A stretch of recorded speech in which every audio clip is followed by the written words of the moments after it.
The year is now 2024, and I am here to talk about a game that came out in 2018.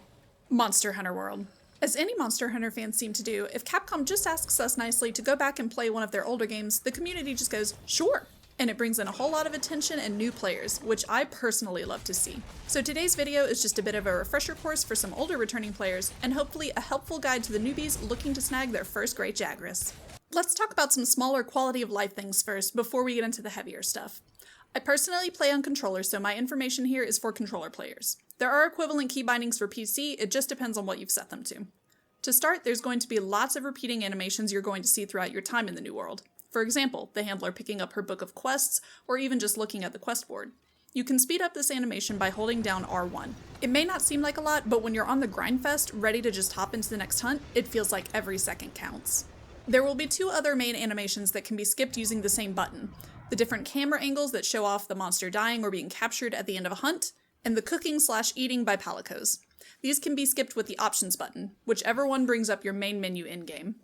Before you can unlock multiplayer, all you need to do is the very first mission, Jagras of the Ancient Forest. Once you beat it, you can join other people's online sessions by searching, you can set yours to let others join you, you can even make private ones to let only you and your friends play. Likewise, once you beat this quest, you will be able to fire SOS flares mid-hunt, which brings your quest to the SOS section if people are searching for specific quests, and they may join you to help. Never be shy about using the SOS. The Monster Hunter community is very friendly and willing to help each other out.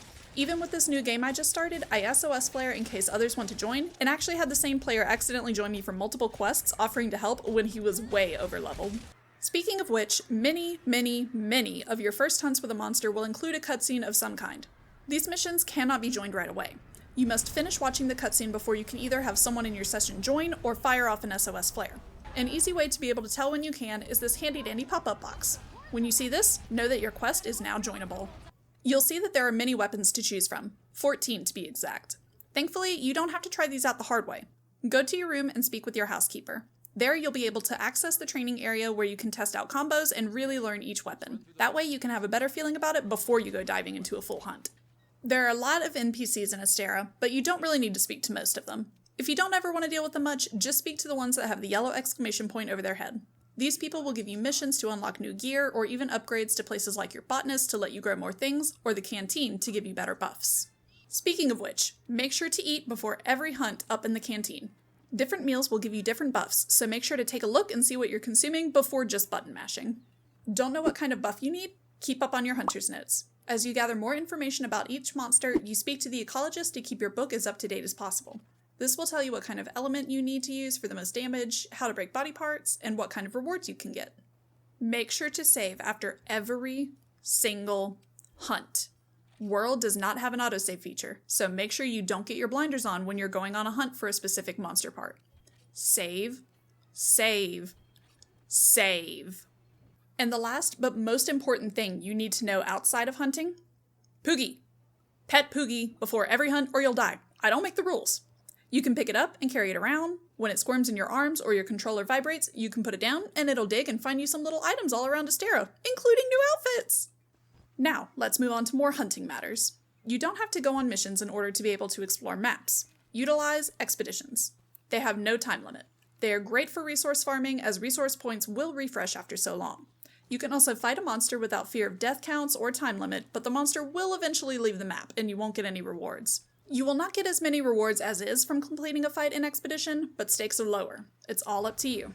Grab every single thing you see, from items to tracks. You will need so many items for crafting, from potions to ammo for bowguns. Plus, every track you gather will not only help level up your hunter's notes, but it will give you points, and these points can be spent in the canteen instead of money. When you make enough zenny, make a trip to the provision stockpile to buy a few things. Grab some trap tools, which you need in order to craft, you guessed it, traps. Some missions require capturing a monster, so it's handy to always keep one of each trap on you, along with trank bombs or ammo, depending on your preference and weapon. You'll also want to drop a pretty zenny to buy the power charm and armor charm. Just keep these on your person at all times. These give you a good boost to your attack and defense. Obviously, one of the most important things to keep an eye on is your health bar. But arguably even more important than that, your stamina bar. If you let this run completely out, your character will stop moving and double over, trying to catch their breath, leaving you entirely exposed to massive attacks. Every weapon uses stamina to some extent, though some more than others. Even if it isn't fully empty, if it's low enough, you still won't be able to roll and dodge. There are consumables that can help you boost your stamina bar and even allow you to not drain it as quickly with your actions. Just be wary. Keep an eye out on your environment. Not every area of the map has something, but many areas have crafty environmental traps you can activate. This varies from toads that can cause sleep or paralysis, to boulders you can drop on a monster's head, to trees that have vines growing up on them. You need the monster to knock the tree over, and then when they run over the vines, they'll be ensnarled for a few moments. There's even a spot at the top of the ancient forest where you can blow up a wall and cause a landslide. Use all of these to your advantage for some easy damage numbers. While on the topic of damage numbers, how do you know if you're doing the best damage possible? Every monster has a weak point, and you know you're hitting it when the damage numbers turn orange.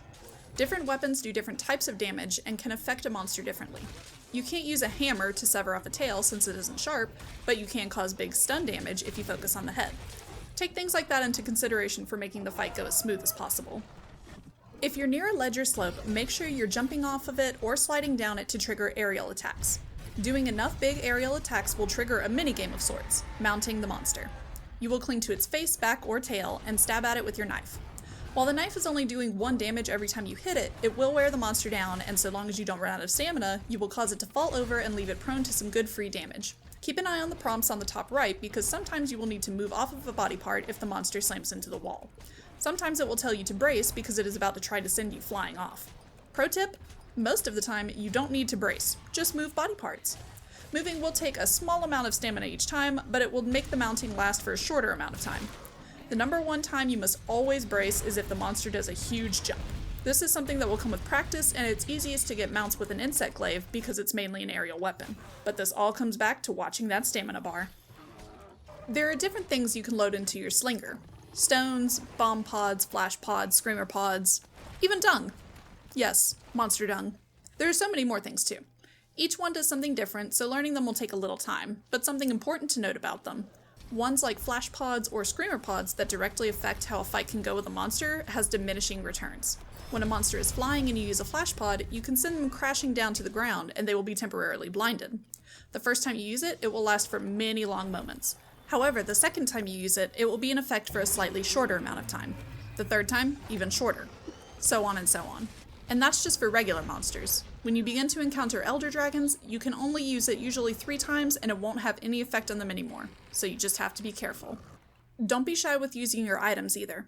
World has, in a way, a broken system, where even if you use every single item on your person, you can just travel back to one of your camps in the map, go in your tent, and fully restock. Need to use 30 potions in a fight? No problem. Did you accidentally use both your shock and pitfall traps before the monster was ready to be captured? Don't worry about it. Just head back, sit down, take a sip of tea, restock, and get back out there. Speaking of, how do you know a monster is ready to be captured? Check your minimap. While usually a telling sign is the monster lumping away from you, in some cases it still isn't ready quite yet. But on the minimap, when a skull appears beside the monster's icon, they are close to death. This is the best time to lay out that trap, preferably when it falls asleep in its nest, which it won't do if you're too close. Keep your distance when they're limping away and listen for the battle music to fade out. What if you don't want to capture it? Great question. Just put some bombs next to the sleeping monster's head. No, really. Craft some large barrel bombs and keep them with you. You can only use 2 at a time.